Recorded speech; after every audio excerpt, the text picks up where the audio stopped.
The time is 6:28 p.m. Our first order of business tonight will be to approve our minutes of our last meeting our last two meetings from 5/5/25 and from 4/28/25. I motion we approve the minutes from 5/5 and 4/28. Second. The motion made and seconded. All those in favor? Aye. Aye. 3-0. Thank you. All right. Our first order of new business tonight is sick bank requests determination. Okay, so the Personnel Board was able to meet this afternoon at about 4:30. They didn't have all the members, but they had a quorum there. They have made a recommendation, given the latest medical note, doctor's note, to the sick bank applicant to extend for another 80 hours use of sick bank time. That's the request they're making of the Select Board. At that time, they will meet again on June 1st. I'm sorry. Yes, that'll be June 2nd. On the Monday, they'll meet ahead of the problem is the Select Board is meeting that night, so we're all set. Yes. We're lined up. It's 2 weeks from now. Okay. So they will meet right ahead of your meeting, review updated information, which we are anticipating, and then make a new recommendation at that point. We do believe it'll be going on after that time. It's just whether there might be some return to work or coming up that we want to try to anticipate in the next allocation of hours. Okay. And Dito, are you looking for that additional hours voting on it today, and then a follow-up in 2 weeks for potentially more or different, or okay? So I'll follow up for potentially more in 2 weeks. And, just general information. There's, right now, the way the sick bank works, one person can't use more than 90% of it, of the sick bank. So we have not hit that 90% yet. And even if there is additional time, there's still some wiggle room between that 90%. And the Personnel Board wants to work on the particulars of the sick bank policy. This is only the second time it's been used in About a decade? Yeah, in about 10 years. So there's, some little tweaks and stuff, once we start digging into it, that you're going, maybe this could be a little clearer, or, maybe, and I know we had talked about it with the personnel had talked about it with the Select Board at one point, was bumping that, because we have more people coming in now eligible for the sick bank, of possibly changing that 600-hour cap up to 1,000, just because there's Larger pool of people, larger pool of people, but we may have to, work on tweaking some things with, maybe 90% won't be the right percentage at that point. If it's a larger pool, one individual should, in theory, have a smaller maximum of that total pool. That makes sense to me also. So they bring that down to 60%. And that's, to come later on. Right now, we're not close to that 90%, so. Okay, but for now, the ask is for initial 60 hours, did you say? 80. 80 hours, okay. Another 2 of weeks. pay. Another 2 weeks, okay. And we do know we'll need for the bulk of the next 2 weeks, but given potential for some return to work during that time period, we just don't know how much. Okay. And what's the balance of the bank in general right now with and without the 80? Okay, so with giving this 80 would put the bank at 292. Okay. 292 hours. Okay. So there's still a fairly robust chunk of hours left there, not close to the cap by any means, but we're not getting down, as you said, we're not getting down to that 90% mark. Is that Right. okay? And All I right. think the 90% is based on what the balance was when the person made their original request. Okay. So that was 532 at that point. And so 10% of 532 is 52, so Right. we're looking at leaving 52, 53 in there, everything said and done, as a maximum Right. under the current rules. As Okay. a policy maximum, yeah. Okay, all right, I just want getting all the numbers in my head, so I know. Yeah, and was it next week, week after? In the near future, everyone will get the letter who, you Is know, now, there's 6 people eligible. there's 6 more people eligible. They have to make a contribution to the sick bank in order, so the number should,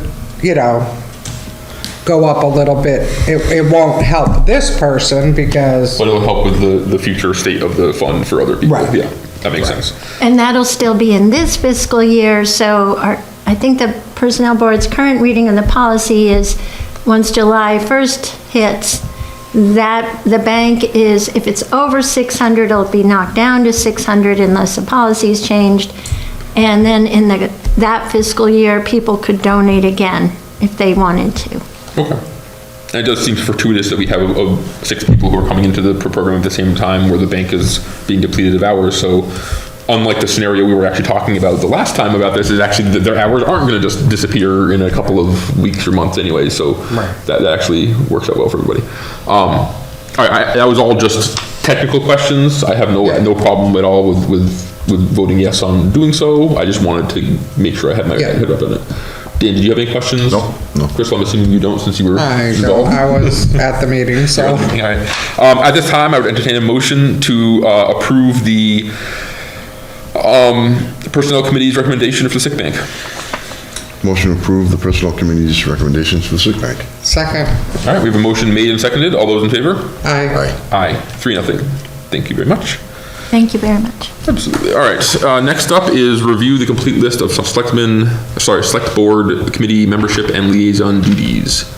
And just to remind all of us, last time we voted to reorganize, and part of that was a blanket. Everyone who's on the committees that are in are going to continue to do that. So this is largely just confirming all of that, but also there's, if I'm understanding correctly, there's at least one that we haven't dealt with in the past that you'd like us to. And it might be defunct. I just wanted to go, I found an older list, so I just wanted to double check. Yeah, great. At that point, the Village Center Committee was active.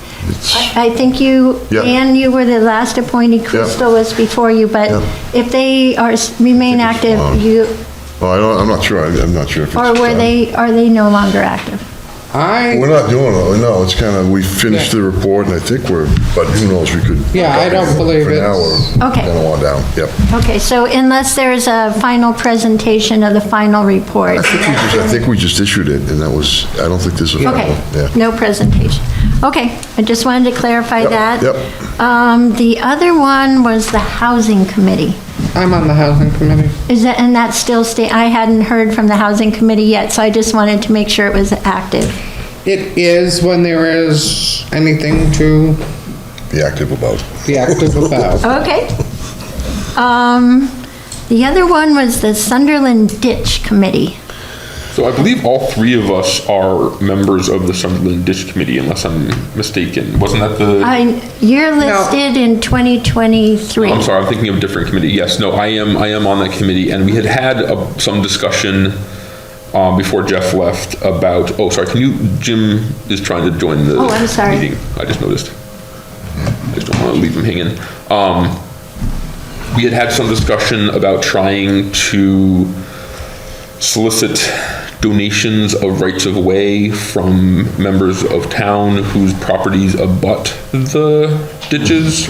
Because currently one of our struggles is that the ditches, we don't have good access to them. So even if we wanted to have Jim and George in the highway department, go and do maintenance on them, dredge them, or, unstick them, or remove the beaver dams when they come up. Yeah. We don't have access to that currently. Okay. And so one of the things we had started talking about and then kind of fell by the wayside because of his departure. Yeah, because basically what would happen is you could clean this chunk But if you can't get access or easement or permission for this junk, It's gonna stay the same. Yeah, things just back up and whatnot, and so, yeah, so that was the last yeah. real activity on it. That was some of the struggle was, You kind of need to have access to the whole thing for it to make any sense at all, because to your point, like if you have access to parcels 1, 3, 5, 6, 7, but 4 you don't, and 4 is where the beaver dam is, none of the rest of it really matters.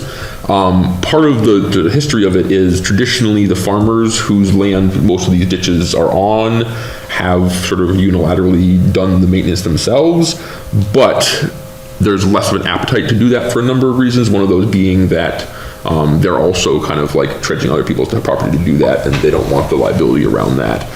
And also just, it's a lot of work to maintain those ditches. But there's a reason they all exist, and it's why our town is Sunderland and not Swampfield. Yeah. Is because of them. And so I'm not going to say that the committee is defunct, but we also haven't met, because until we get some movement on something to discuss, there really isn't a lot to discuss. I know there was, I went to an agricultural event at the library where the ditches were talked about, and then I talked to Jen Uncles a little bit about it.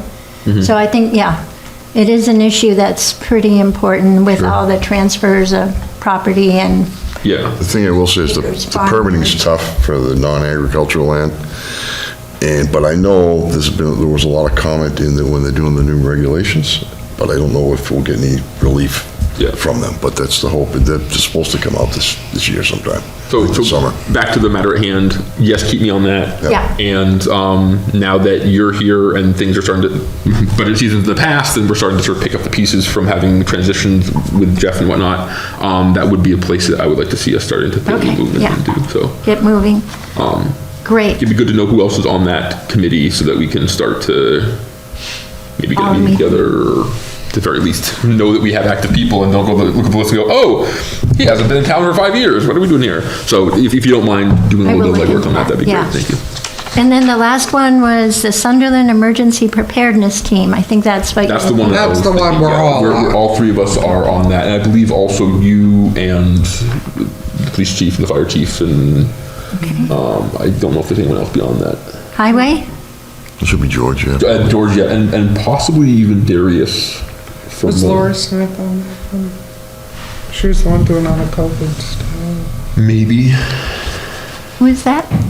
I'm not sure. There might be a couple other people on Okay, it. I'll see what I can find out in their last. If you don't mind, minutes. that'd be great. Thank you. No, that'd be great. And Yeah. Dan, you are on that, so we need to get, it said vacant then. Yep, You yep. probably got on it last year, but I didn't see any notes from Yep. last year. Okay, so that takes care of that. Thank you. Wonderful. All right, next item is review of employees' recommendation for placement for one of the town resolutions, and acknowledgement on the town website.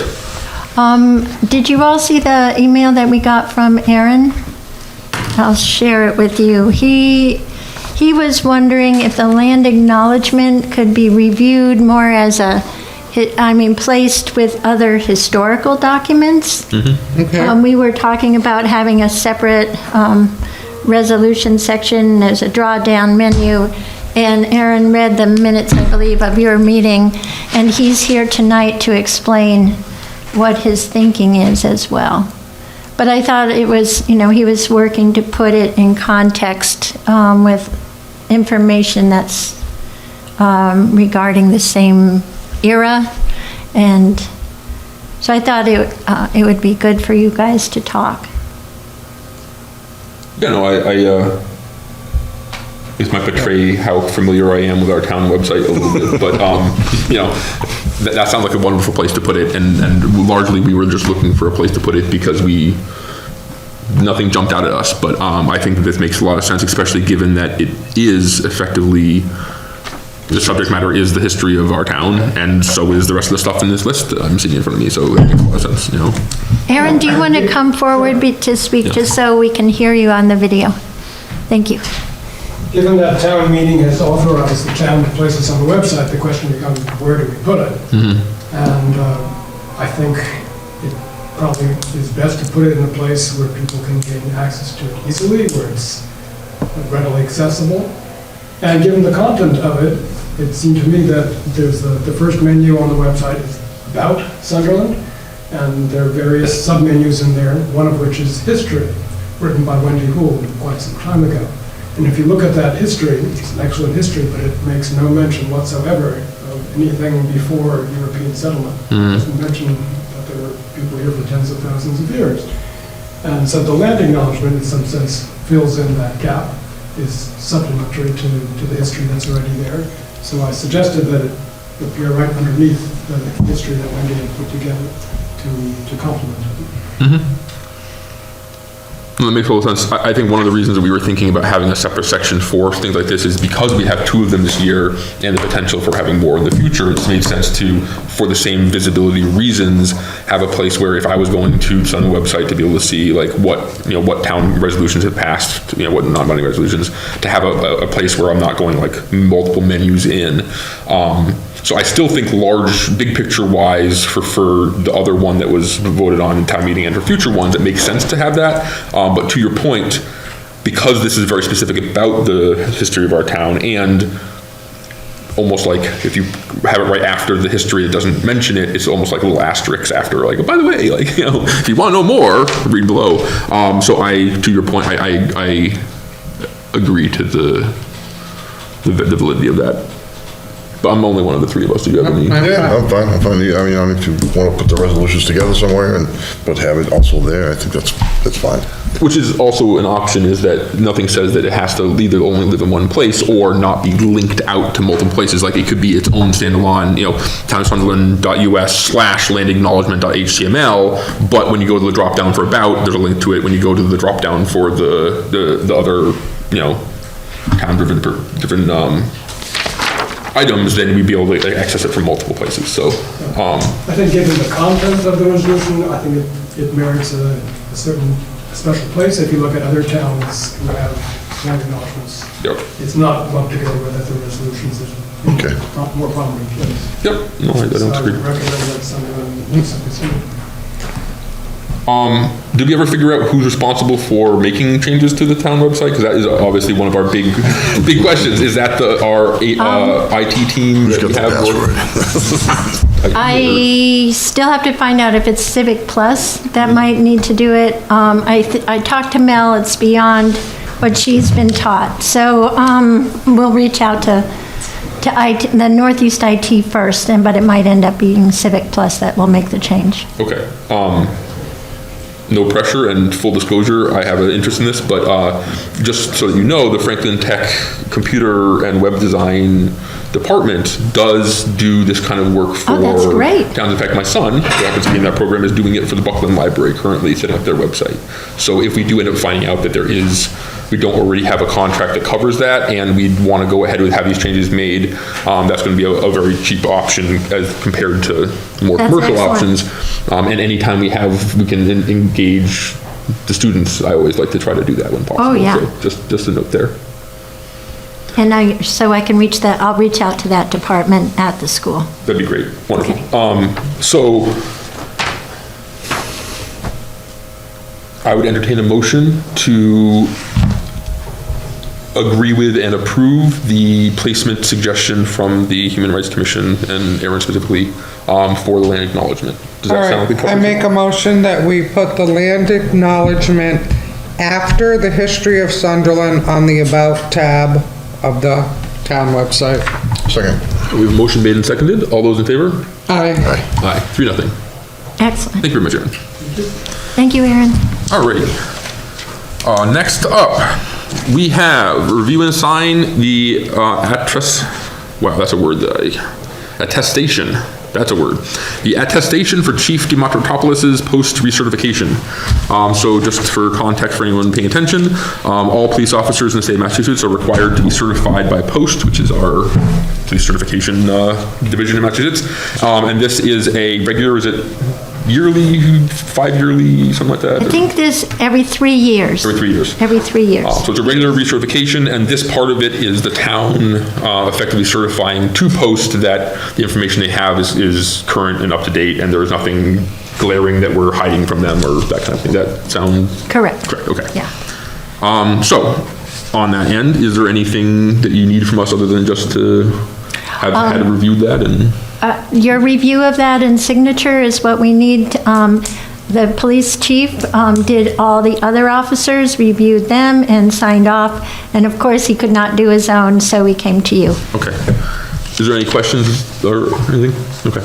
I reviewed the materials that you provided and everything looks fine to me. I don't have any complaints and there's nothing that we as a town feel that we need to inform post of. So on that end, I would entertain a motion to accept and sign the attestation for chief from post. Make a motion, we accept and sign the attestation for police chief. Second.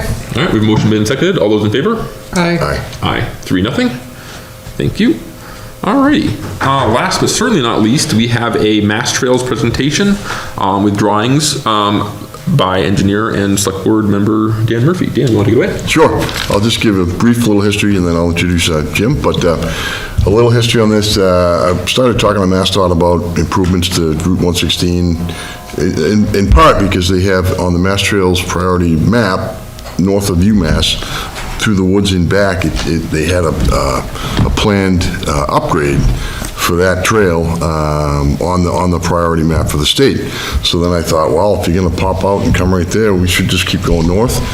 And so I started and basically bring it all the way maybe to the Whately Park and Ride, because that whole length, there's some parking areas along the way. I thought it made sense. So I didn't know how to, I just wanted to figure out how best to do that. Started talking to MassDOT 2 years ago. And they suggested applying for a Mass Trails grant. It's kind of a unique trend. Typically, those trails. Sorry, there's somebody in the waiting room. Oh, yeah. Typically the trails grants are rail trails and stuff like that, but this is kind of a little bit unique because it's along the highway. But they approved it, and Jim from VHB, they've been working on it, and so tonight's basically the first look at the conceptual draft. It's first time out, so we'll take in all the comments that anybody has and happy to get them. And with that, I guess I'll turn it over to Jim, but yeah, go right ahead. He needs to share screen. That's the only other. Sure. Yep. All right. Thanks, Dan. Yep. Thank you for having me tonight to go over this plan with everyone. It's an exciting project. We've been working on it since last fall. We were here last October with the kickoff. And tonight what I'm going to do is give you an overview, as Dan mentioned, of progress we've made with the project going along the entire corridor. So I will share my screen. Yeah, close that. See if we get you. Here. See. He's got a circle, looking good. I don't know if you can see. Can you hear everyone here? We can see. Okay, excellent. Thank Got it you. there too. Can everyone hear? If you want to move up, it's And might you can help. see it there as well. Angle that a little more Yeah. this way, if it's possible. If not, that's fine. Yep, that's good. Yep, perfect. Turn to that one. Nope. I need that. Got the camera. Oh, all right. All right. Can everyone So, see? For a quick overview, the project is from the town of Whately Park and Ride lot at the intersection of Route 5 and 116. Goes through Deerfield over the Connecticut River, through the town of Sunderland, down into the town of Amherst to the intersection of Route 116 and Meadow Street. Total distance is approximately 6.7 miles. So it's a pretty long trail. And what we were tasked with is to see if we can fit a 10-foot wide shared use path similar to the Noatic Rail Trail within the corridor, the roadway layout of Route 116.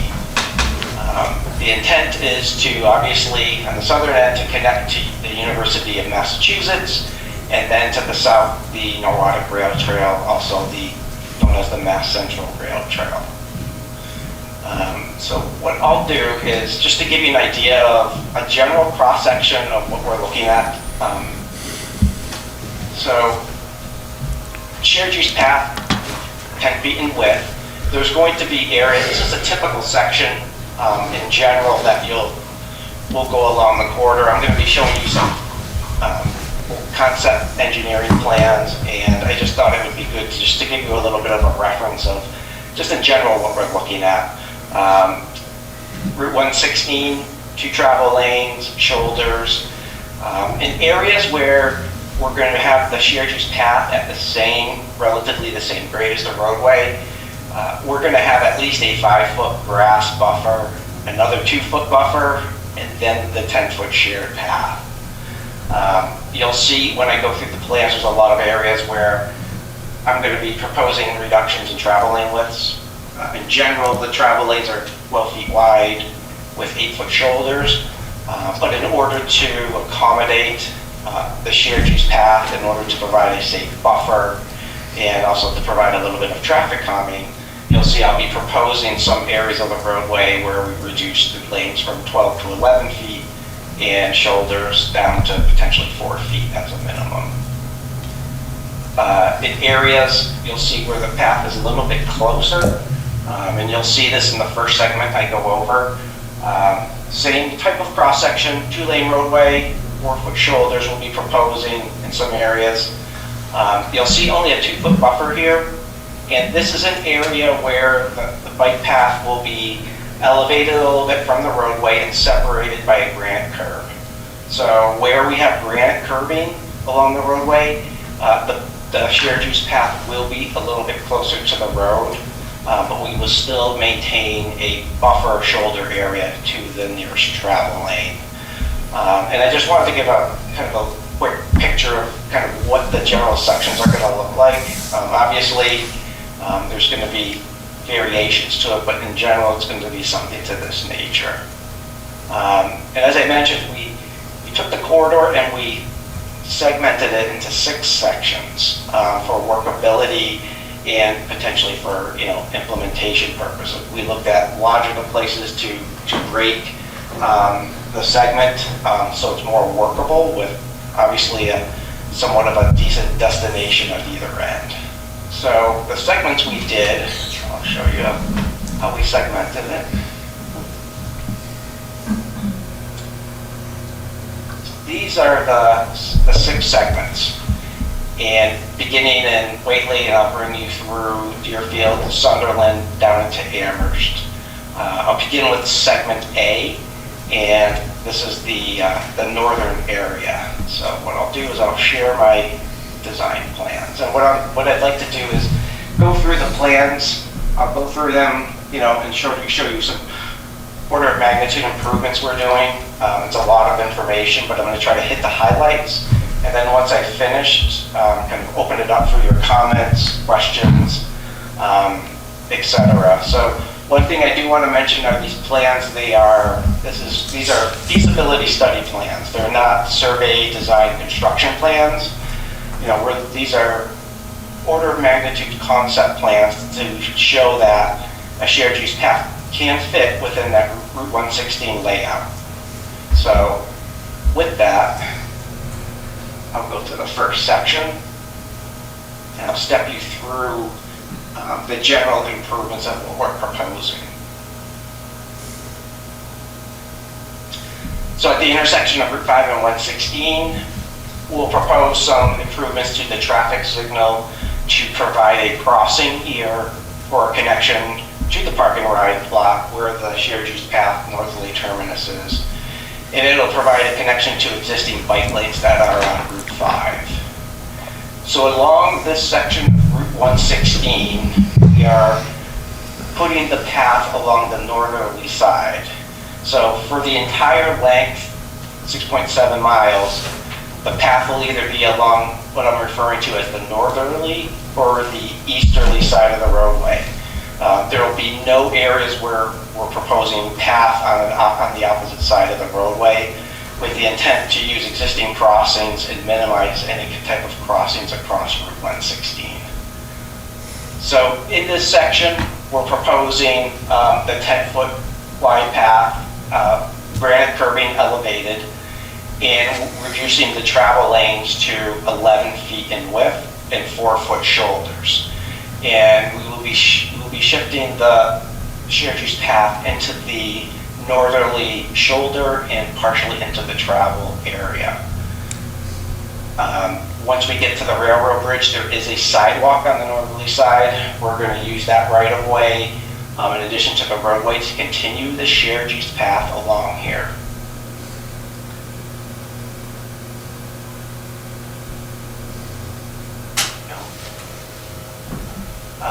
Same cross-section, 11-foot travel length, 4-foot shoulders with the 10-foot path continuing along the northerly side.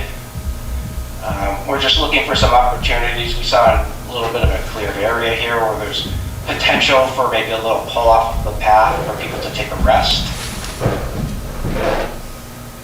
And in doing the modifications to the roadway, or proposed modifications, what we're trying to do is, there's existing drainage along both sides. There's a lot of drainage, grass, drainage swales, and we're trying to maintain those as best we can without impacting them. So any type of widening that we propose, it's minor, and it would be on the southerly side, just so we can maintain this cross section. We're trying not to impact the drainage swales on this side and trying to maintain them along the northerly side.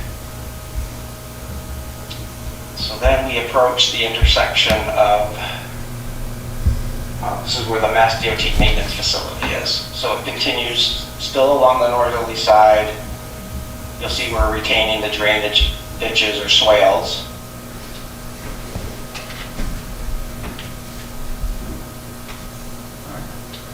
And then when we get to the Sugarloaf Street intersection, proposing a couple things. One, some signal improvements to provide a crossing for the shared use path across Sugarloaf Street, and potentially a crossing across Route 116 controlled by the signal to the other side of Sugarloaf Street, the southerly side, to provide potentially a connection to the neighborhood below. This would be part of the signal. In addition to that, a little spur from the path here, connecting over to Mount Sugarloaf, where there is some existing parking along here as well, and bike lanes on Sugarloaf Street.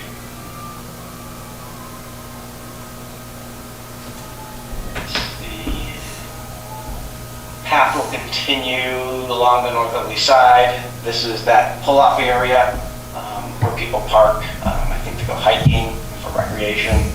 We would have a little connection to the path here.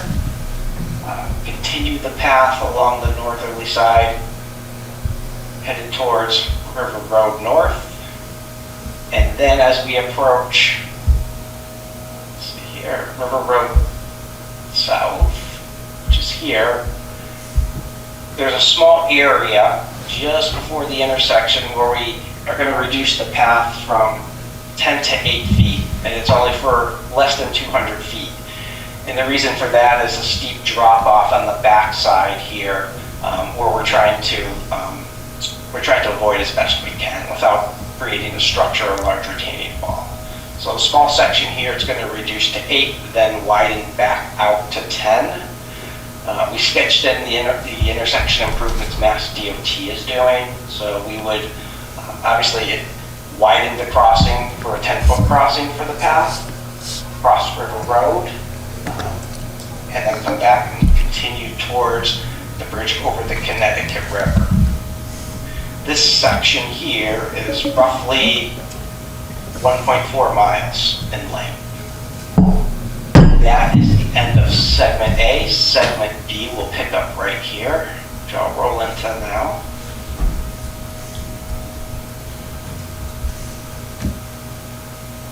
So segment B is, the first part is the crossing over the Connecticut River, and what we're proposing to do is continue a similar section with 11-foot travel lanes and 4-foot shoulders. What's up there now is 12-foot travel lanes, 8-foot shoulders. And so we're looking to reduce the travel lane shoulder width in order to get some real estate in order to place a shared use path along this northerly side.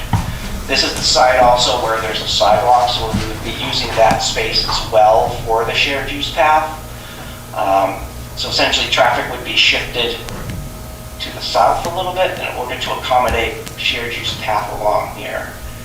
And I just want to stress this is conceptual. We haven't done a structural analysis, but we're We did get bridge plans, and we're still looking into the feasibility. So this is still has to be designed, but there's a potential for doing this along the northerly side of the bridge, and I will show you a section in a moment. So as I continue along the bridge, here is the concept section. So, as I mentioned, right now was 8-foot travel lanes, 12-foot travel lanes, 8-foot shoulders. We would be cutting the shoulders in half to 4 feet and reducing the vehicle lanes to 11. That would provide us room to do the shared use path on the northerly side, as I mentioned. On the road side, we would have kind of like a larger type of concrete, like very large, similar to a curb, but much larger to hold bridge railing, a lower bridge railing. A 10-foot shared use path, you'll see a 2-foot offset, and then you'll see a railing similar to the railing that is out there now. We will probably be proposing another safety fence in this area here as well, along the riverside. And again, this is conceptual. We haven't done structural analysis. It fits based on the layout, but we still have to look into feasibility. Structural feasibility, I should say.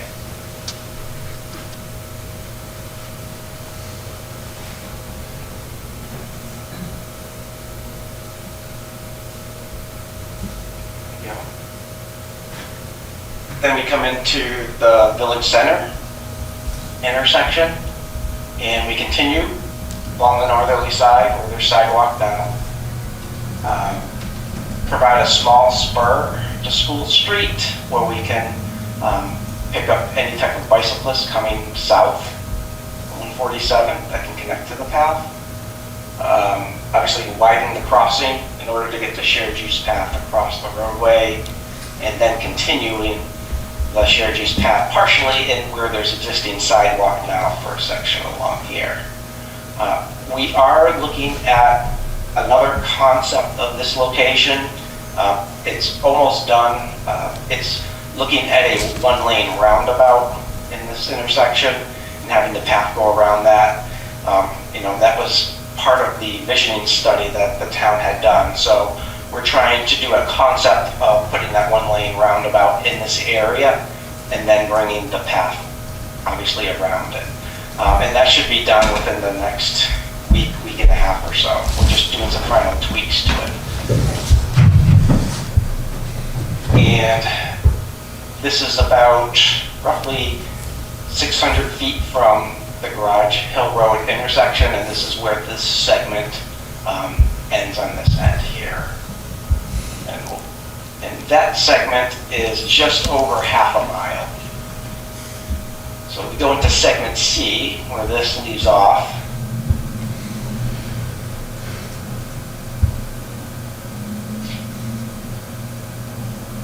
So we continue the path still along the northerly side.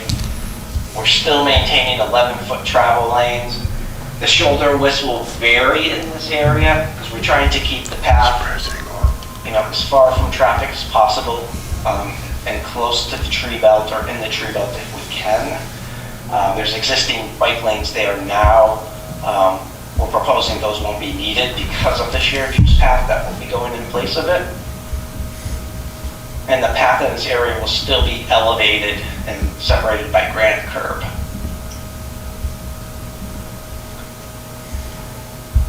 So then as we start to leave the village center area, a little zigzag here with the path, trying to avoid a few obstacles. Still continuing it along the northerly, now we're going to be calling it the easterly side of Route 116.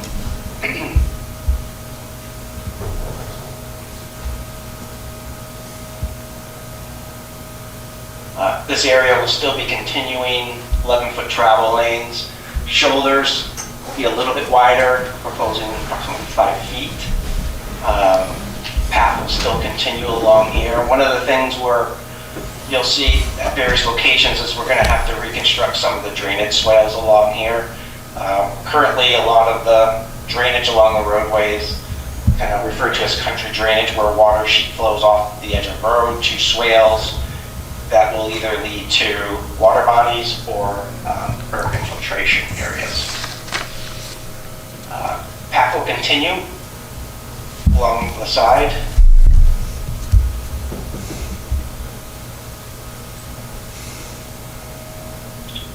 Now we're more of on the easterly side of the roadway. We transition out back to 12 feet travel lanes, 8-foot shoulder on one side, and approximately a 9-foot shoulder on the other side, kind of maintaining what's there now. We have ample right-of-way through this area. This is an area where we're proposing a retaining wall in order to hold up the path for this section here. There'll be some guardrail, obviously, in this area as well to protect it.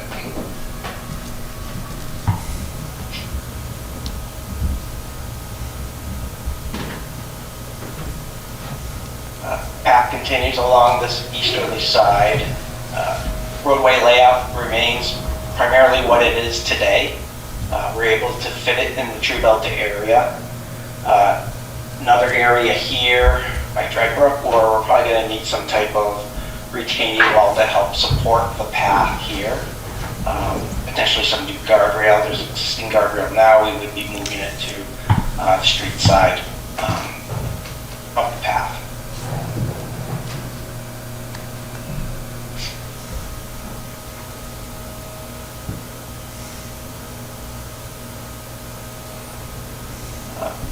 Path continues. As you'll see, we'll be replacing sidewalk in this area here with the shared use path.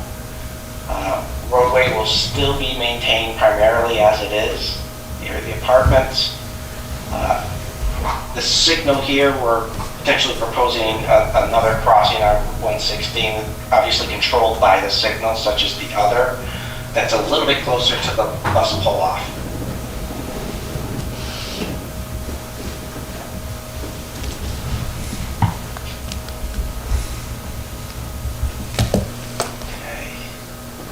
Again, the path continues, easterly side.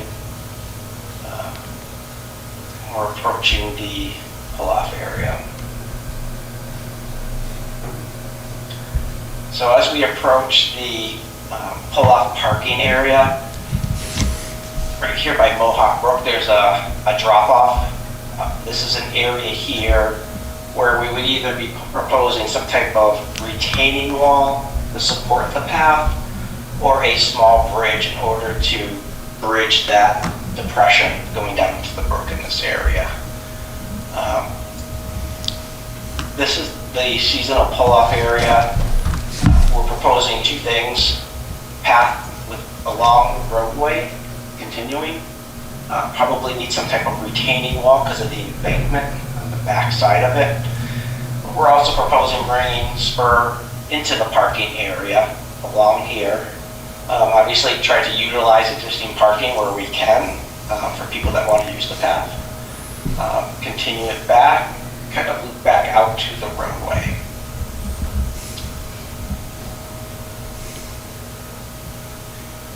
And that is where segment C ends, and that total length is approximately 1.8 miles. So, moving on to segment D, where this leads off.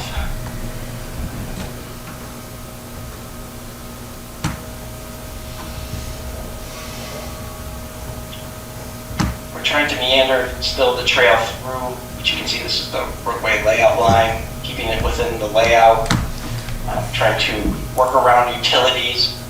But this is an area where, actually where the Bull Hill Road intersection is. The right-of-way generally is about 100 feet for the roadway. This area here is a pinch point in the right-of-way. So in order to maintain that 10-foot path through here without having to encroach into private property, again, we do another reduction in the roadway cross-section by making 4-foot shoulders and 11-foot travel lanes in order to squeak that 10-foot shared use path through this area here, through this intersection.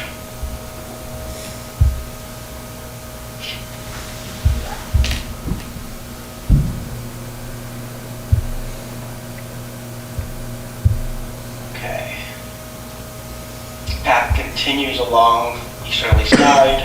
We're maintaining 11-foot travel lanes. Shoulder widths will vary in this area, 4 feet to 8 feet roughly. We're looking at bringing this up. There's a somewhat level area in this area here. Bring the path along here. We're trying to avoid some of the drainage swales and utilities by bringing this through here.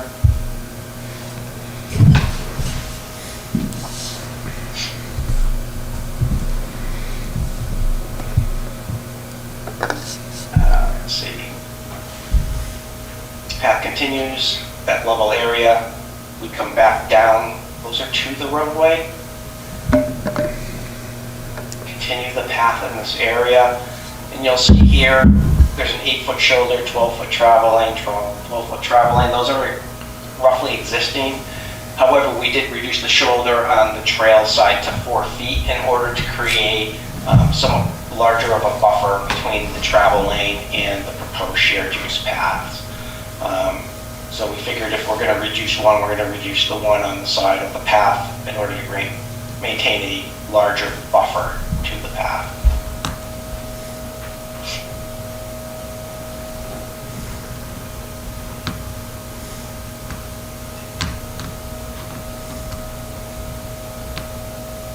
Okay, path continues.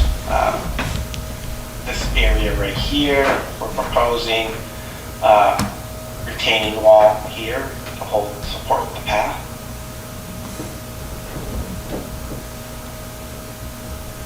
Still, path continues, 12-foot travel lanes, and we did reduce the shoulder just on that one side where the path is, so we're maintaining somewhat of the original cross-section. And again, we're trying to maintain some of that existing drainage that's out there now. Path continues, another potential retaining wall because of the side slopes. Continues, Russellville Brook, potentially a, extension of the culvert or potentially a crossing in this area right here. And then we get to the Hubbard Hill Road intersection. That's where this segment ends. That segment is approximately 1.1 miles. Into segment E.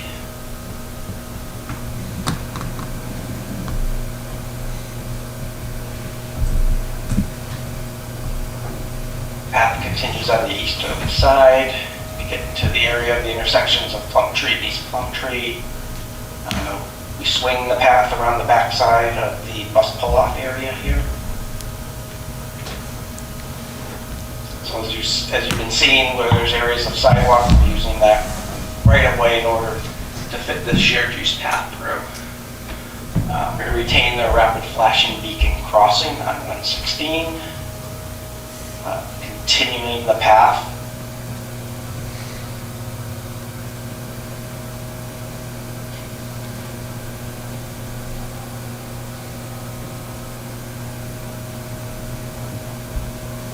Path meanders a little bit in this area in order to get over this water. Crossing through here. We go from Sunderland into the town of Amherst. Still maintaining 12-foot travel lanes.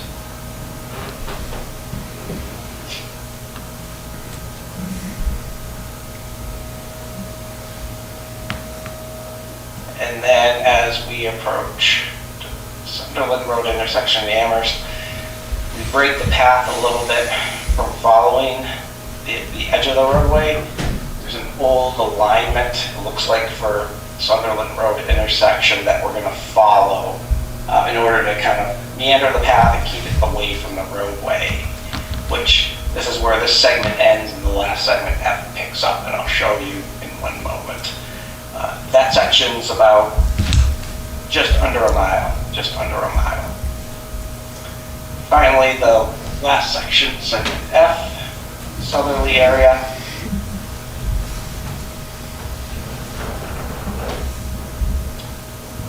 I believe this may have been the old alignment for Sunderland Road. We're gonna use that for the path. There's already a utility corridor, so we'll parallel that here.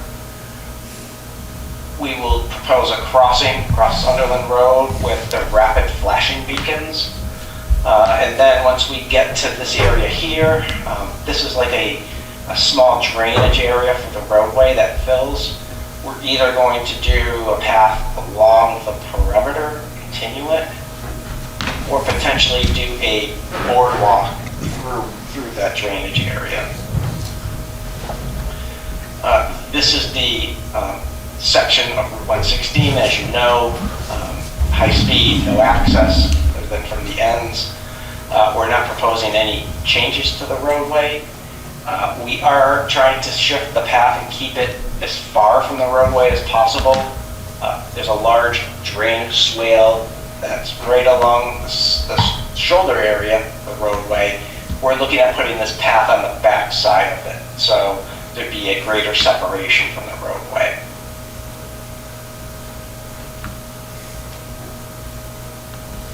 So we continue to follow this level area on the back side of the swale. Eastham Brook, we would need a small bridge to go over that. Continuing the path, kind of making greater separation where we can from the roadway.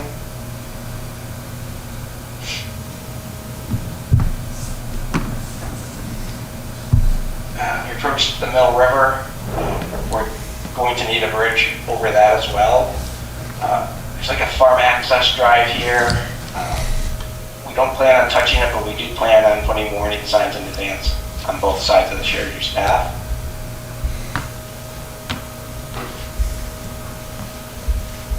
Again, path follows, it's a level area right along 116.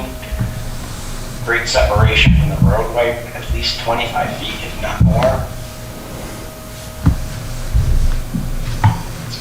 Which brings us down to the southerly terminus, the intersection of Meadow Street. And for right now, we're showing a small spur headed towards Meadow Street this direction.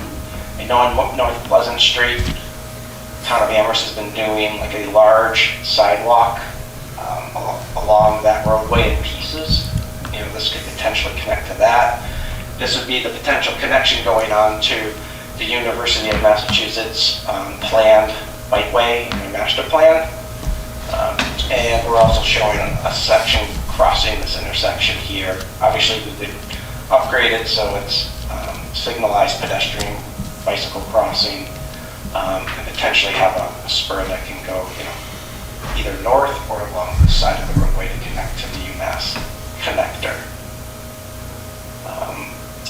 There's some flat areas over here, so there could be some potential, depending on how the state looks at it, is maybe some trailhead parking at this end, but we're investigating that as well, especially in this area. That segment, it's a mile long, roughly. We started doing some estimates for costs, which will be part of the study. Right now, they're not completed, but we're looking at probably close to $50 million price tag for this entire project. It's a large amount. That's why we segmented it into various projects, and it's order of magnitude. So we're looking at big picture. This is based on aerial GIS information, not a survey, and super detailed design. That's what's going to be coming as this project advances in the future for construction. But that's just to give you a general order of magnitude what we might be looking at, because it involves construction of the path, the bridges, modification to bridges, modification to roadways and intersections as well. So it is 6.7 miles, good distance. But this is a great connector project, north-south. The UMass connection, the Pinnacle, and then getting it down to the Mass Central Neurotic Trail. This is going to be a great project for people to go back and forth. So That's what I have to present. Sorry, it took a little bit, a lot of information. I tried to show you the highlights. And now I'd like to, if you have any questions, comments, I'm happy to take them. We haven't finalized it. Our goal is to finish this prior to the end of June, the Mass Trust grant. Everything has to be completed by the end of June. So over the next 6 weeks, we're going to be doing any type of modifications, tweaking to the plans based on comments we received from the town, updating, finalizing the conceptual construction cost estimate, and then preparing a report that kind of summarizes all the work we did, that helps narrate some of the improvements along the various plan sets. Well, I do have one, not really question, but sort of concern, consideration, and that is just, and you did kind of mention this in your presentation, but the section that includes our intersection of 116 and 47, we also, concurrent to this, have a village visioning project, and we have plans going on for how to design that. I'm assuming this is the case, but I would want to make sure that whatever we do, those two projects are in concert so that neither project has to undo or redo the work of the other project a couple of years later because we put the shared use thing in, but then we decide to go to a rotary 2 years later and then they're tearing the whole thing up. So I would just want to make sure that the prioritization of the sections is done with the timeline and planning in mind of that section. Absolutely. Yes, absolutely we are. And as I mentioned, we have another concept for that intersection with the roundabout that we're developing, and we're doing that based on results from that study. So we are trying to mash those two together so they are working in concert. And I kind of already heard you say that in the presentation. I just sort of wanted to make sure I was very explicit about wanting that to be a consideration. And it may be simple as that's one of the last sections we do because it needs more time to percolation than the other sections. So we start, with some of the easier ones, and that's towards the end of the phase. But either way, I just want to make sure that we were not wasting our time and effort to redo it twice. Sure. That's a great point. So, was there a reason you started in Whately versus starting in Amherst? You have Whately as A, where it seems much more, if Amherst is already working on those, why aren't we starting A on the Amherst side and coming through? We were originally looking at that. It's a state roadway, and I know some of the stationing starts from a different direction. So when we were stationing it, we relayed it out on how we anticipate it might be laid out based on Mass DOT stationing. So there was no specific reason why, other than that, for labeling where we began the project. And just to be clear, the A through E or whatever, F, whatever it is, that's just arbitrary labels. That's not the prioritization or the timeline or anything like that, right? Okay. And then can you go to segment D and zoom in really close for me for a couple areas? Sure. I'm just, it will help me understand so if you can go down by Plumtree Road, where the gas station and Bub's Barbecue is, if I can get my head around how wide this really is, if I can see, Sure. Sorry, it's taking a little. No, that's all right. It's just, to say 10 foot, 8 foot, 4 foot, sometimes I've got to actually see it laid over parking lots and stuff. Yep. Went too far. I think it's actually C.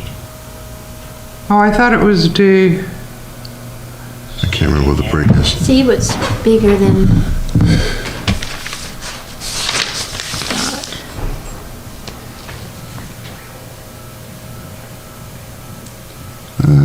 No, it's in D. Yeah, there it is. Definitely D. Okay.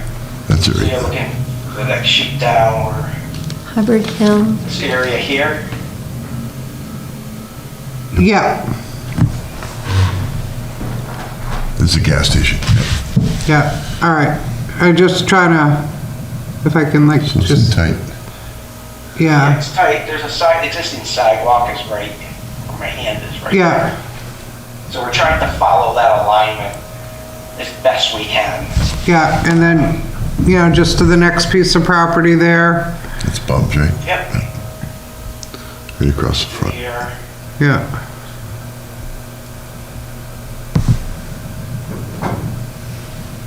Okay. So we're trying to keep it in the general area where the existing sidewalk is here, and then if it were extended.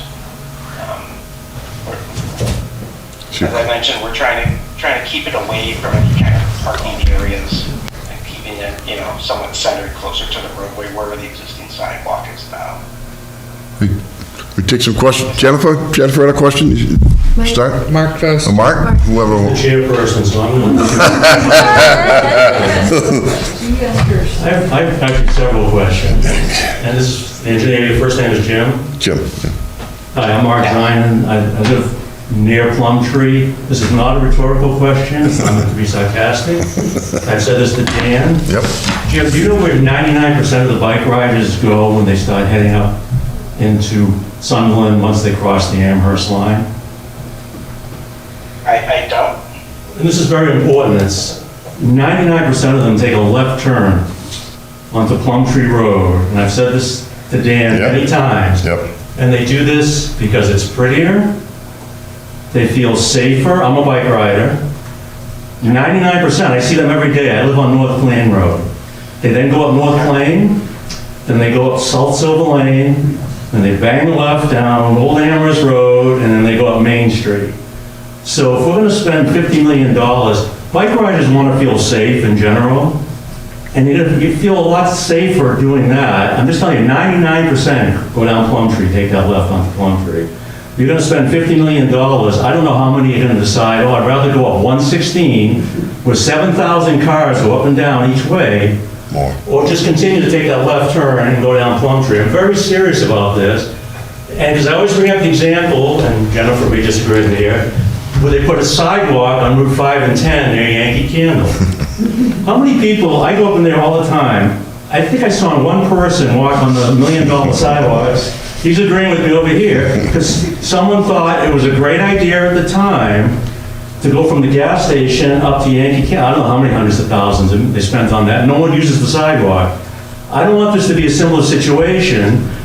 And maybe you could consider coming down Plumtree or going up 47, because 116 is so congested. And the other thing I'm trying to, I'm very serious about this point. I've seen it for 25 years. You need to think about that. They're still going to want to take a left down Plumtree. That's my first comment. I want you to think about that one very seriously. The second one is, as a bike rider, you're going to have a two-way on one side of the highway, so the bike riders are going to be going up and down this way, so they're going to be facing, I don't know how to explain it. So both bike... Each other. You know, so you know what it's like when you're driving down a highway, you see a car coming at you. Anyhow, let me make my point clear on that way. But anyhow, I'd rather stick to my first point. You really need to think about that, because they just feel much more comfortable coming down Plumtree and then up North Plain Road. Yes, Jennifer. So, I guess, can I ask you a question? Yep. Yep. The Plumtree. So a lot of the cyclists you're referring to, are they kind of like the people on road bikes, kind of, or the more serious cyclists? They're the most serious cyclists, the ones who are wearing the 24-hour Le Mans bike riding clothing, which I never understand, sorry. They're most of them, and there are some general bike riders, but most of them are the very serious bike riders. The mammals. Yeah, no, I'm a huge cyclist, not as much as I used to, so I understand, and I understand what you're referring to. But I should note that the shared use path, the intent on going up 160 as opposed to kind of coming down Plumtree, this is a little bit of a more direct route. And the shared use path is also going to be used by people that walk as well. It's a facility that's separated from the roadway where we have a buffer between that and the travel way. And the intent is the state's complete streets policy, where we're trying to make accommodations where it's as safe as possible for users of all ages and abilities. Are people going to want to walk, or someone who's not a hardcore cyclist going to want to go down Plumtree and zigzag around? They're probably going to want to stay on a shared use path similar to a neurotic. In this type of facility, we're trying to build in the buffers to give that sense of safety, that you're not in the roadway, in the travelway, that you are separated. You have a 5, 7, or 8 foot buffer from the edge of the roadway, or you have a granite curbing that comes up and separates you. So, I'm not saying, I'm just trying to kind of I didn't know you were gonna have all those safety buffers and all that stuff to go along. Okay, right, the whole safety concept, right? Okay, that's good to know. Yep, so. Thank you. But I know the feeling with the cyclists I've done there, so. No, I would just also add that, Plum Tree is currently a safe route. Part of the point of this, part of the idea behind this is that making 116 also a safe route gives those bicyclists more options, because of course some bicyclists are continuing to go down Plum Tree. No matter what we do, bicyclists are continuing to go places that they go and enjoy.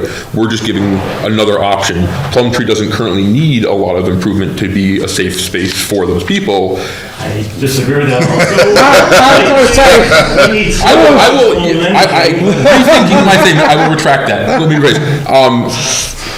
It's currently a path that people choose as a safer alternative to 116. Correct. It's a safer alternative. And so from my perspective, the place that needs the improvement more than anything is the place that we are all agreeing is currently not safe. And that's, for me, the idea behind this. Good point. So, but, sorry, Jennifer, you would want to go? Yeah, so I'm an all-around kind of biker, so I have the recreational time, I don't have any special clothing. And I'm the commuter kind, so when I'm doing it in commuter mode, I am on that part of 116, and there's a lot of crud on the road, and when it's an elevated, if it's gonna I couldn't tell if it was all gonna be elevated. That'll keep some of the crud from getting up to the shared use path and not being more, the day after the street sweepers come is the best, and then it goes downhill quickly.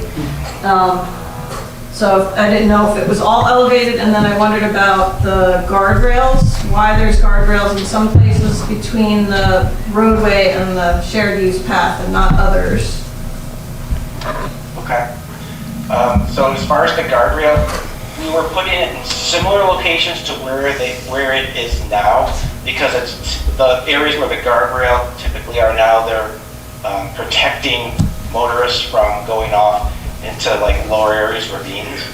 So we're kind of relocating that to the street side to continue that protection, also to get protection from the bike path. Can we look at other areas if we feel another area may need it? But typically the guardrail is put in to protect something such as a slope from cars running off. In relation to between the road and the path being elevated, a lot of this area here, it's going to be at grade, not elevated. A lot of the elevated area is closer to, is more likely in the village center of Sunderland, the Deerfield area going into Whately. Where you see an at grade, I'm going to go back to a little, let's see here, without curb. This is just a little simple section that I showed in the beginning to give you a little perspective. This is the shoulder. At a minimum, we're going to have at least a 5-foot grassed area, another 2-foot little buffer before the path. In this 5-foot grassed area, we haven't finalized any type of drainage, but there's a lot of country drainage where the water sheet drains here. So this could be some type of small swale. So as far as the crud from the road getting to the path, it's got a good distance to go. So can I guarantee none's going to get there? I can't guarantee that, but I think it's going to be much less likely that it will get there because of this buffer area. It'll get captured. So one question on the crud angle, sorry, and then I'll get back to the audience. Do we have a plan in place, and this is not so much for the engineering, but more for the town, for clearing snow off of this shared use path during the winter, or is that going to fall on the state to do because it's 116? That's probably subject to discussion. Just because if it is separated by a grassy knoll and potentially other things, it's not just something we're going to be able to hit with the plow trucks. We're going to need to either have one of those little cab thingies or whatever, sidewalk one. I just want that to be somewhere in the back of somebody's head. Sure, it is. Because that's going to be an additional cost to the town and whatnot. sorry. Where would you put the snow? Also a question, yes. In your yard. In the stream. Did you have a question, Peter? Yeah. Thank you, Nancy. Is there some place around this part of the state where such a shared use path adjacent to a busy road exists that we could actually look at? I know there's one in construction right now in the town I live in, West Springfield, along Memorial Avenue, 116, or 147, I should say. We know where the Eastern States Exposition is. There's one being installed probably this year, next year. It's going to connect to a bridge that was recently put in by Mass DOT going over to the town of Agawam. Memorial Avenue, similar type roadway. Because this is a different animal than a rail trail. Yeah, this is, East Hampton. Quite a different animal, and it's, I would guess the use of bikes versus, you talk about people walking. I mean, I can't imagine a lot of people walking between Sunderland and Amherst for, either because that's the way they commute or because, gee, it's a nice place to go walk because there's now a shared trail, but there are trucks and cars whipping by all the time. So I would think that consideration should be pretty low priority. I looked at the area you're talking about here, the 6.7 miles, and I ride my bike often and ride it in, sometimes I'm in a hurry and sometimes I'm not in a hurry, and sometimes I use exactly what you say, the Plumtree Road, because it's a whole lot nicer, but I'm totally comfortable, of that 6.7 miles, I'm totally comfortable riding about 6 miles of it, right on 116 right now. Yeah. Okay, and I know what you say about the stuff that gets on the section of 116, like when you particularly get south of the 7-O's and head down towards North Amherst. Okay, but you got an 8-foot shoulder, okay, and you got a rumble strip, okay, in addition. So there may be trucks and buses going by, but I'm like 6-7 feet away from them, plus a rumble strip, and I feel like, this is great. Okay, I don't feel threatened at all. I mean, I'm still careful, but I don't feel threatened and so on. But I do feel threatened every time, if you look at 116 from Whately, where they're going to start this, down to North Amherst, every time another lane appears on 116, okay, they take the feet needed to create they took the feet needed to create that lane, and they take it right out of the shoulders. The shoulder's And gone. so you're coming up 116 and you get to the center of Sunderland, and you've got a real nice shoulder, real nice shoulder, real nice shoulder, oops, you got a 1.5 feet. Yeah. Okay, just when the traffic is getting backed up and therefore less predictable, okay? You got the same thing going on when you cross the river, you get to the left turn lane to go on River Road South, it squeezes up. Then all of a sudden you're back, you've got at least 6 feet or something like that. You go up the hill to the light in Sugarloaf Street, boom, just again, when there's more traffic and cars are stopped and you're not sure what they're gonna do, you're down to about 1 foot, okay? You could take, Lord knows it would be, it would be, we did North Main Street for what, $2 million? Something like that, $50 million for something. I mean, even if you said 10% of that, it's still crazy. You ought to fix, if you're looking for safety, you ought to fix the places, and each one of them would take a little bit of widening, okay, so that you could still have the left turn lanes where you have them and so on, but you're not squeezing the bike lane down to, 2 feet, 1.5 feet, something like that, okay? And then take some of the money you're talking about spending here and fix the other place. You see the bike traffic down the south end of town, okay? I live on North Main, up just past Claybrook, and I'm, I consider sort of a death zone there from where we got the bike lane ended just before the end of the new North Main. So you got about 200-300 yards before you get to Claybrook where you got new road, but they didn't have room for a bike lane, I guess. From there up to Falls Road, and you look at the bikes, and you got biker and biker and biker going up there, and they got to get as far as Falls Road, and then they take a left and they're safe. Yeah. Okay? And that's a crazy area. Okay? And that's an area that if you're talking about priorities, priorities in spending, okay, priorities in trying to get safety for this, this activity and so on, well, that ought to be number one. And because that's part of, I know Franklin County has a whole, they've got Franklin County bike paths, you see it all the time, so on. That section of road is, a very active Franklin County bike path. It's the only safe way up the east side of the river, north of Sunderland, because the only alternative is going up 47. Okay, and it gets up, and as soon as and it's still got no shoulder, and you got hills, and you got heavy traffic, and you got trucks and all this. So I just think this is, the priorities are crazy.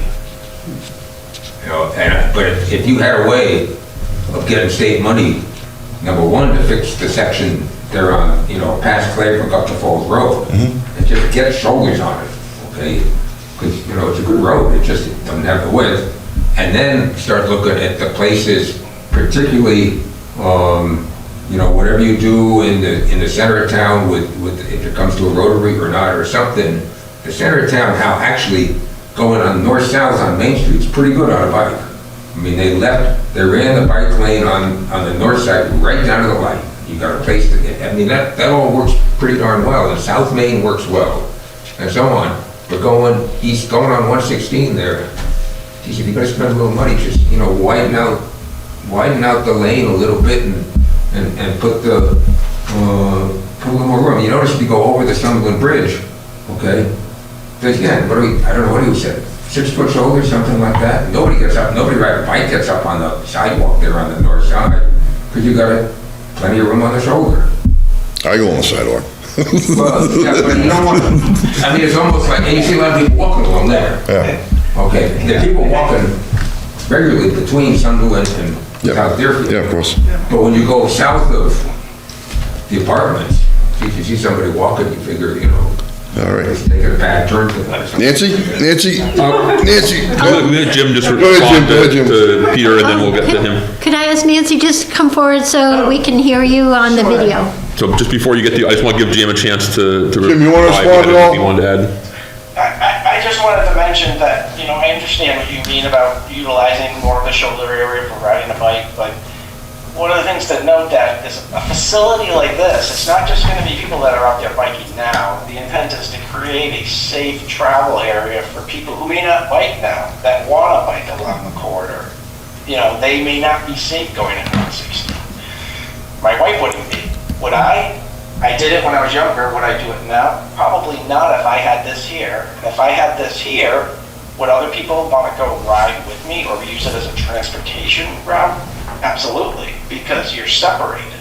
You have that sense of security. So this is not just geared towards bicyclists. This is geared towards walking as well. And it's to create an avenue that's safe, that attracts people of all ages and abilities. You're going to have younger children and kids that can use this that may not feel safe going to the travel shoulder. So, that's of all the facilities that can accommodate bicyclists. The separated shared use path is substantially safer, in my opinion, and would probably attract more users than trying to put something in the roadway. Will it work in the roadway? Yeah, but you're not going to get the users that you would get with this type of facility, in my opinion. Good, Nancy. Nancy Pick, I'm also on the Conservation Commission. I have 3 questions for you, actually. One is actually the question I thought Mark was going to ask, because we've been very concerned about wildlife crossing. I can't believe you didn't ask. That was my next question. So I'm speaking for Mark here. Thank you. Is there any opportunity here to improve the situation for wildlife? There's so much roadkill, especially as you get toward North Amherst. It's right on the Sunderland Amherst line where the water bodies are, the turtles are crossing, fisher cats are crossing, and they're getting wiped out. I stopped and helped the turtles cross the road several times. I mean, we've been asking for signage, for crossing, so far the state has done nothing. And it seems like, well, if we're spending all this money, maybe this would be the opportunity to do something for the wildlife as well. Or at least a mention in the report. Dan, you have $50 million. Can't you add a couple $100,000 for signs or something? I'm sorry, wait, go ahead, Jim. Go ahead, Jim. I was going to say, No, this is why we're here. We're here to hear these concerns, and if that's a concern, granted, we didn't look at it right now as part of the shared use path because it's crossing 116, but as part of the report summarizing everything, we can put that in there, bring it to the state's attention, as Dan mentioned, that, hey, there's areas along this corridor, if we're doing improvements, if there's an opportunity for wildlife crossing, maybe they can incorporate it in some fashion. We didn't as part of this because we were strictly looking at feasibility of getting this path along the side of the corridor, and we were trying not to cross Route 116 and utilize kind of existing crossings now for safety reasons, obviously. Question 2. Dan, I know you'll probably know this anyway, but let's imagine we've got mammals, right? Middle-aged men in lycra. And they're zooming along, right? They go fast, 30 miles an hour, 40, I don't know, a lot of speed there. And then you also have like little kids learning to ride bikes or walking or whatever. Like, is there a division between the mammal lanes and the slow people, walking people? No, there isn't. And what typically happens, you slow down. I've ridden these with people that ride fast, these types of facilities. We slow down. You respect it. It's it's a facility. Community. These types of people want to use. You slow down, you respect it, and you go around people. You're courteous. You come behind somebody. You signal that you're coming. Will somebody go as fast when there's no one there? But if there's people there, let me tell you, they're going to slow down. I know I've done it hundreds of times. It's courteous. And the intent is to have a travel way for everyone to use. Question number 3. So part of the problem when you're close to these cars zooming by on 116 is noise. And is there any technology that can help reduce, traffic noise? Is there any sort of like cheap fencing or surface that, just anything that, again, I know you're physically divided, but is there anything else that can help you feel, because I don't think you're going to landscape the whole thing, that would cost another $50 million. Unfortunately, not that I can think of. The only thing I could think of is there's a few areas where there was kind of like a greater separation. You could potentially put some kind of plantings, like arborvitaes, to help provide a little bit of a buffer. But for the majority of the path, unfortunately, it's so close to the road. I can't think of anything that's really going to scream the noise. Well, I will just add that one of the things that the Village Center Visioning Project aims to do is to slow down traffic through this corridor of Sunderland for a number of reasons, but safety is one of those. And so as part of a larger picture, if we can, through narrowing lanes, putting in visual cues, even things, I believe during the visioning process, we learned things like flags on the side of the road, give people cues to slow down because, I'm in a village center versus just a highway. Some of those efforts might end up roundabout cutting down the noise, because the noise is proportional to the speed that the traffic is going. So if we can, as a larger part of not just this project, but as the visioning of our 116 corridor in general, work on the speed of traffic, even just getting them to drive the speed limit, let alone to maybe bringing that speed limit down or giving reasons to do that. Beyond that, sound travels, and unless we're talking about putting some sort of giant, foam barrier next to the road the whole way down, there's really not going to be a lot we can do to that. But where we are hoping long term that with the safety measures we're trying to put in for the Village Center visioning process, that will also slow things down a little bit too. Because the old rule used to be that the speed was determined by the average speed that drivers are driving. 85th percentile. That to me was like a crime against transportation. So the hope is that something better than that rule might take effect so that you can't slow things down. Right. The speed limit to match what everybody's driving. Okay, that's it. Thank you. Well, Jan is a former member of the Conservation Commission. I know we kind of laughed about it, but seriously, that if you could put in, at least having signs, wildlife crossing signs. Jim, it's the body of water is right on the North Amherst, Sunderland line. It's a heavily trafficked wildlife area. You see the roadkill there, especially in the spring and the fall. I've seen it. And it is a turtle crossing, they do try to cross 116, and... Maybe they could calm that area, during the spring or something. Area, 'cause that's- It's tough, because But it's, I'm asking you to try to get... yeah, of course, get traffic. of course. like that. That's one thing I just wanted to mention on the shared use path. I see this also as like, for commuters to get out of their cars. You could park up at the Whately parking lot, and you can get on your bike if you want. You could park at the Olds, get out of your car and get on your bike. And then there's a 300-foot right-of-way down in that North Amherst section. I see it as a way, put a decent-sized parking lot in there. Let people park there, just for that short section, if they want to just ride that last couple miles. But I see that as an opportunity. You get 18,000 cars going up and down, and if we can get a few hundred of them off, that's good. And if we need more, that's great, So that's just another thing I've seen on this as a real potential, because there's so many people going through that corridor. Are electric bikes permitted on bikeways in Massachusetts? That's a good question. Jim, go ahead. Yeah. I don't know the legalities of it. I have ridden a bike, electric bike on bike path. I tried it earlier this year. Yeah. But the legalities, I don't know. They're still working It's on the it. same type of thing where I was riding with my wife, and we were respectful to people who were walking and who were riding non-electric bikes. So it's a matter of, people who are riding those are typically going to want to follow the rules and be courteous of others. They're not they do go quick, but they're not motorcycles by any means. They're a different type of ride. Go ahead. I wanted to raise another opportunity maybe with the stream crossings. I'm not sure if all of the culverts are correctly sized for increased precipitation and climate impacts. If it's going to be an extension of a culvert for adding the shared use path, you might as well get the right size culvert in there.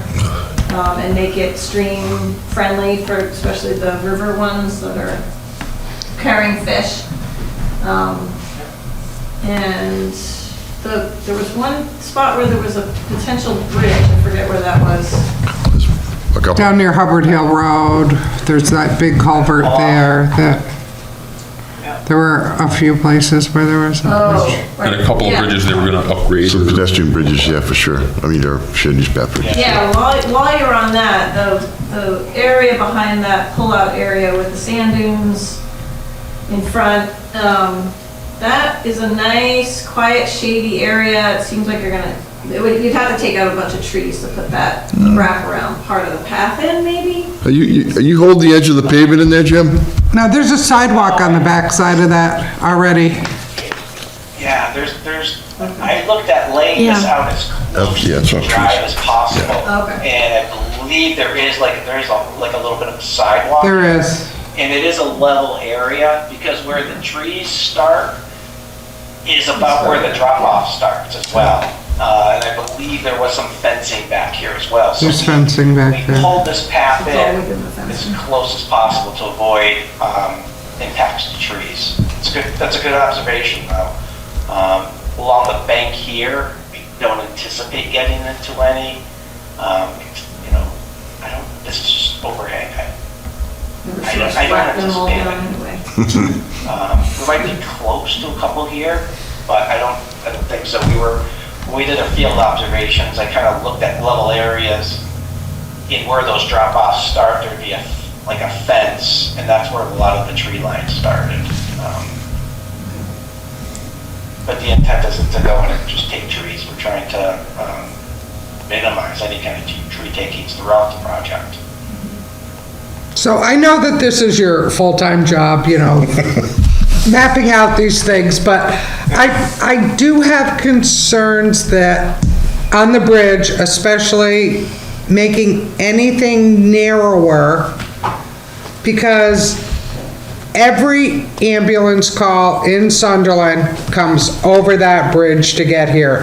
The ambulance is in South Deerfield.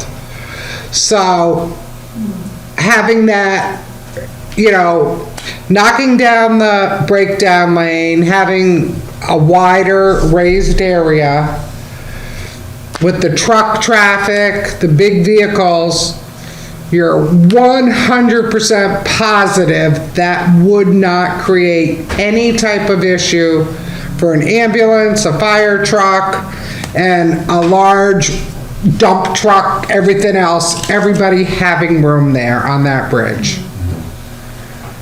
Yes, people will have room on this bridge in the event of an emergency, like an ambulance. Don't forget, we still have 4-foot shoulders. People follow the rules like they should, even with 8-foot shoulders. You're supposed to pull over.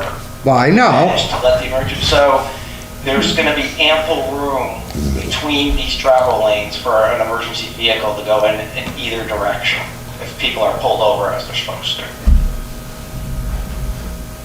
I just worry about it, because Well, they want to get through, they want to get 3 lanes cleanly through there, that's why they want the full. right, no, Good behavior tonight. I understand it, it's just, Courteous bike riders. Very bike, but you're very. Nobody's gonna pull over when the ambulance comes crashing through. yeah, I mean, because you're coming up, when you're coming in from Deerfield, you're coming up kind of blind in that ambulance. You can't see a thing on that bridge. Not that I've ever done it before, but. That's a good point. Is there anybody else online, any other questions? Liz, any other questions? Liz? Dana? Okay. Yeah, I don't like what they did there. I think, It's that angle of that sidewalk, it's just, it's not. They squared it out, to make it. Bridge sidewalk there. Yeah. It's already in place. Just want to stress, this is conceptual, this isn't a final design. We're showing that it works. You know, We gotta get you now. This part is what It'll be DOT did. cleaned up, but this is to show the concept. Peter, you got one more? Yeah, I'm just wondering what the process is going forward with this, as to, what your key points are and what points there would be decision of no, a go or no go, or. The main thing to know is that this is a MassDOT road, so they own it, they control it. They said, do a feasibility study if you think this can work, and they helped us, and they told us to go to the Mass Trails folks. So they obviously have some interest. I mean, you go down and look at Route 9, and I'd love to know how much they spent on that since I lived in this town, and it's been a lot. So we're a little bit due, I'd say. no, and on that point, and sort of to Peter's previous point, I don't necessarily disagree that this $50 million could potentially be spent in a bunch of different ways in town to improve things. Whether we can get the state to give us that money for anything else or not is a whole different question. And I don't see this as a zero-sum game. I see this as a place where there are state funds available for us to do something good that we wouldn't be able to turn around and say, great, let's turn that into a new school or a new whatever. So let's take advantage of that state money.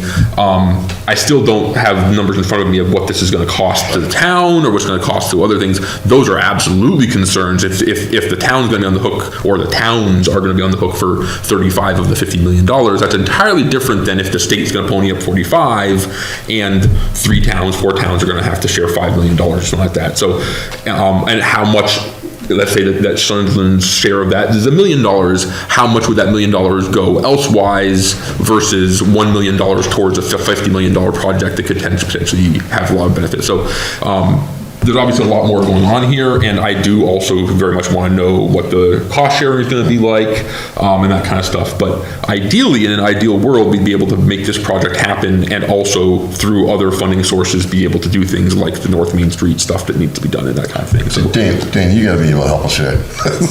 so I just want to make clear that nothing's a zero-sum game, and this is not, us deciding to do it this way versus other ways. This is an opportunity with money that we would not necessarily otherwise be able to spend.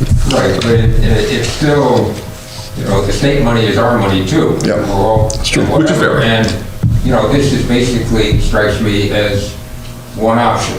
Sure. Okay, and, are there other options being considered or will be considered, or is this one just going to sort of, because we showed, one option got suggested and it's, alternatives are not really going to be considered. I don't know. I asked about the process, and we may not be running this, but we still have an interest in it that's fairly significant. And I hate to see it. We get a long ways down this road, and then all of a sudden, well, we're not going to do that, and whatever we've invested at that point is just a waste. Another part of it also is that because it's a state road, the state will sometimes decide to do what they want to do. And if we are driving the studies, driving the visioning, and presenting with plans, we have a lot more control over what eventually happens. We've seen, especially with the bridge, they painted it blue because they decided to paint it blue one day. So if we just don't do anything, the state might decide to go ahead with a project like this, completely sans our input. And so, like, there's a certain, I know, the blue bridge, it's And we a put thing. a green bridge. Yes. I like But the just blue, I like the blue. Yeah, it doesn't bother me at all, I don't know. That's true. But just that, you know, part of this is we are beholden to whatever the state decides at the end of the day, and we can do our best to try to give them plans and ideas and whatnot that's gonna, you know, make us happy as well as the state happy, but, you know, we are beholden to them. Any other questions, comments, anything? One other area of concern is the south of Bull Hill Road. Yeah, Bull Hill, yeah, is the one that goes up to it's a Leopard. bank there, yeah. Yeah, it's along Bagden, Yeah, Bagden's property in Lauren, across from Lauren. Yeah. It is going up onto the higher slope safer, but that's still that's still part of the right of way. Yeah. Next down, right at Bull Hill, just about 60-something feet, but then winds up. Go ahead, Jim. We're just concerned about taking over, you know, space that's being utilized by people along that right of way, and maybe have other plans for that upper hill, and then to have You're within the right of way the down the whole, road. you're within the right of way the whole way, Jim, right? There's no takings. We are, Yeah. yeah, we stayed within the layout completely. This area here, there's a utility line through here. Yeah. There's a drainage swale, and this is an elevated area. It was level, fairly level, and it was more of a separation, so we looked at it. And again, this is why we're meeting here tonight. You know, we thought this would be an avenue to kind of, one, give the path a little bit of a deviation from a straight line, and then kind of give it a little bit more separation from the roadway with a little elevation, just to change the ride. But if that's going to be problematic, you know, then we look at relocating it closer to the roadway. So that was just, you know, one of the things we looked at as we laid out this path along the roadway. You know, try to avoid utilities, drainage swales, and try to make it somewhat of a nice ride too for the users. But nothing's set in stone here. So again, this is preliminary conceptual. So if this is going to be problematic for some reason, because it's used for, the land is used for something, then, you know, maybe we relocate grow it. sunflowers up there. There's a sunflower thing. yeah. They do grow sunflowers. Go ahead, I have Nancy. one more very quick question. This might be a little bit high in the sky, but one other thing that we've talked about is how much our traffic has increased basically because UMass has grown a lot, and it grows without asking any of us neighboring towns what we think about the situation or giving us, you know, any say. And I'm wondering if some of this might be paid for by UMass as compensation, but just put it out there. That's a great idea. I mean, you're definitely speaking our language. Anytime we can get another entity to pay for something in town, we're definitely a fan of that. That's certainly something So we can do. honestly, the way this project is gonna work, Go ahead. if MassDOT decides to advance this project, Yep. it will be paid 80% federal, 20% state, 0% town of Sunderland. Okay. If this project advances, that's how it will be funded. So maybe we still have the federal government. Yes. Well, Well, we're just operating as though there's gonna be, because if we don't, we got much bigger problems. so Jim, tell me how long, if this went into design, how long would the design take to go through the MassDOT approval? Yeah. A fast track Mass DOT design that's going to use federal funds, 5 to 6 years. So we'd Fast track. get through the next presidential election? And again, in a project like this, 6.7 miles, this is most likely going to be done in sections. Segments. So it's not all going to happen at once. This is going to be a process over many years. And, you know, again, using federal funds. Well, you did. That's what I'm worried about. Daniel will be the only one alive. Opportunity to grab them to do a project like this, I think that's great. Because if you don't use those funds, another community will, guaranteed. And they're very competitive. And Shutesbury really doesn't need this much money.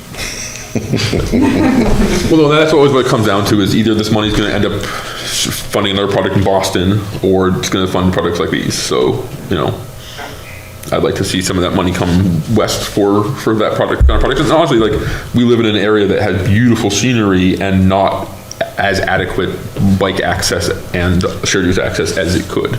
Well, and again, it turns a potential with all those apartments on 116 with a high percentage of students.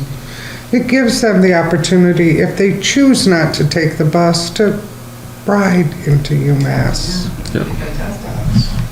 I mean, I don't know how many of them would. I mean, I know when I was college age, it was pretty tough to wake up in the morning to get in my car and go someplace, never mind, plan out a bike ride. But, Tell us more. but, you know, there is that potential.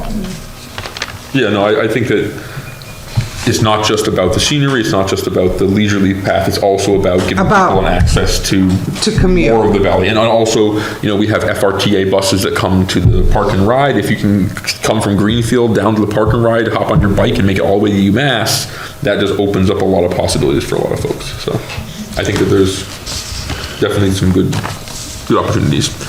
Any more discussion before we move to close? I just wanted to say that this presentation will be repeated on Thursday night. Yeah, believe, Jim, I haven't talked to you yet, so we gotta talk. Absolutely. Okay. Absolutely. So yeah, we're trying to get to it before the CPC group, do this again, but this is all online as well, so. Wonderful. Thank you. But we'll at least bring the report if we don't get all the plans in front. Jim, thank you very much for all your time and expertise and answers. I appreciate all the work that's gone into this so far, and we will, I'm sure, talk to you more soon. That was great. Thanks for having me. I appreciate it. Thank you, Jim. Thank you. Alrighty, that is the end of our new business for tonight. For old business, we have select board updates. Dan, anything from you? No, this was it. That wasn't enough. Come on, more stuff. Crystal, anything from you? No, just, obviously, we talked about already, I had personnel committee tonight. Prior to this, you guys know all of that, so, I think that there's nothing else coming up. Alrighty. Only thing for me is just a reminder that the town's Memorial Day Parade will be this Friday at 6 p.m. kickoff, 5:30 show up to organize. And it'll take our normal route from here, from the memorial out front of a building, down across the intersection down South Main to the cemetery, down into the cemetery, and there will be a ceremony down there. The final determination in terms of weather will be made towards the middle to the end of the day on Friday, in case there is a need to reschedule for some reason or whatever. Please come down. It's a wonderful There is event. no rescheduling. It's either we hold it on Friday night at 6 o'clock or it's canceled. So think good thoughts about the rain and whatnot, but either way, Oh, it they're should not be. gonna have it at the school? I was told they haven't done that for a while, and correct. Okay. But hopefully the weather will hold up, and if you can make it, please do. It's a wonderful tradition and one of the things I love about our town, so. That's it for me. Any 10 minutes for updates? I just want you to know that Altai Alternative Care gave me a phone call. This is the marijuana dispensary that is building a facility off of 116, or renovating a facility. They wanted to let me know that they put in for a DBA just to be called Altai. Not a horrendous change, it's just a very simple change. But the update also included that construction should be complete in the summertime, and they plan to open in early September. Where's it located? It's near the subway. It'll be Subway, Frontier Pizza Center. No, so the, on the other side, sorry. yeah, so where the 7-Eleven is, That building that had the chiropractor and all the kids used to skateboard there and stuff? It's like a, Cannabis? yeah, is that a blue house? Next to the Blue House. Yes, there's a blue house between there. Okay. He used the subway as a reference point, so, Can you still charge them an extra fee for the impact to the town, or has that been? So the short answer is you can, but you have to justify everything that you, like if you say, give us $1,000, we have to be able to justify what that $1,000 impact comes from and earmark the money for specifically for those things. We can't just be like, yay, give us some money and now we bought another police cruiser or whatever. Now, if we can justify that we had to add another police officer for some reason because of it or whatever, we could Okay, I certainly thought do the law that. had disallowed that. It just got a lot harder. It's not disallowed as much as it's just a lot harder. In reality, it kind of makes it not worth it at the end of the day because it's like you jump through all these hoops and then you have to submit all this paperwork to the thing and you get $300 back or something like that. So it's more of a direct reimbursement at this point, that the free money is over. Yeah. Yeah, We missed they wrote that out. Northampton got all the free money, unfortunately. But they're going out of business, there's too many of them. Well, Okay, whatever. Well, there's no more money, there's no more free money anyway, so, Yeah, no, it was a big article. No. Cool. yeah. but thank you for the update. I appreciate that. I'm assuming the name change doesn't really have any effect other than just good to know. Okay. Yes. And as we get closer, I'm sure we'll hear more about the opening. And if anybody does have an objection to that, if you would, yeah. I didn't assume, it didn't seem like there would be a reason to object to that. If they were changing the name to something that made me like curious, like, kids toy zone or something like that, I'd be like, maybe that's a problem, but just a minor name change like that. Or cigarettes for kids. Yeah, exactly. Like something that was in itself problematic, I could see there being an issue, but just a simple name change like that shouldn't be an issue for us. Okay, good. Any comments on that? I have no problem. Okay. Anything else from you? Not tonight, thank you. Wonderful. All right, that is all of our old business. Under correspondence, we don't have a correspondence. Public comment, I know we already had a lot of public comment. Anything else before we call it a day? Wonderful, thank you very much. No executive session tonight. At this time, I would entertain a motion to adjourn. Motion we adjourn. Second. Wonderful. Motion made and seconded. All those in favor? Aye. Aye. 3-0. Time is 8:15. Thank you, everybody. Have a great day.